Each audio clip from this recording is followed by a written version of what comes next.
অনেকেই প্রশ্ন করেছেন, আমি দেখেছি অনেকেই বলেছেন স্বপ্ন বুবলির অবস্থানটা মেগাস্টার শাকিব খানের কাছে কোথায়। কিন্তু বুবলির দাবি সে শাকিব খানের বর্তমানের লিগ্যালিটি ওয়াই। কিন্তু শাকিব খান যে কোনো ইন্টারভিউ বা যে কোনো জায়গায় তিনি দাবি করেন অপবিশ্বাস এবং শব্দম বুবলির সাথে তার ডিভোর্স হয়ে গেছে, তারা পুরোপুরি আলাদা, শুধু সন্তানের খাতিরে তাদের মাঝে মধ্যে দেখা হয়, এটাই বলেছেন তিনি। কিন্তু শবনম বুবলি সবসময় দাবি করেন সে বর্তমানে শাকিব খানের লিগ্যালিটি ওয়াই।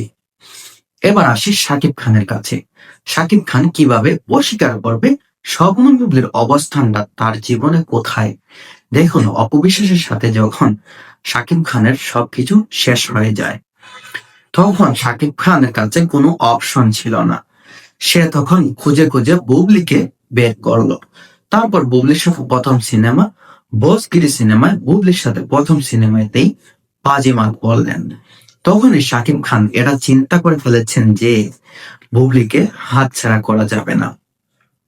তখনই শাকিব খান একটানা বুবলির সাথে 5 থেকে 6টি সিনেমায় অভিনয় করেছেন, আর সেই সবগুলো সিনেমাই ছিল সুপার হিট। আর সেই সিনেমা থেকেই শুরু হয়। বসগিরি সিনেমার পরই শাকিব খানের সাথে শবনম বুবলি একটা প্রেমের সম্পর্কে আবদ্ধ হন। তারপর 2018 সালে যখন অপবিশ্বাস সন্তান নিয়ে মিডিয়ার সামনে আসার কিছুদিন আগেই শবনম বুবলি তখন বিয়ের বন্ধনে আবদ্ধ হন মেগাস্টার শাকিব খানের কাছে। তারপর তাদের সন্তান হয় 2020 সালে। কিন্তু এই পুরো ব্যাপারটাই আপনার শাকিব খানের ফ্যামিলির মা বাবা থেকে শুরু করে অপবিশ্বাস বা অপবিশ্বাসের ফ্যামিলির কেউই জানতো না, কারণ শাকিব খান সবকিছু হাইড করে রেখেছিলেন।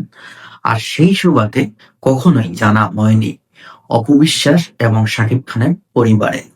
তাই আমার মতে অপবিশ্বাসের যতটুকু গুরুত্ব আছে শাকিব খানের জীবনে ঠিক ততটুকুই গুরুত্ব আছে স্বপ্ন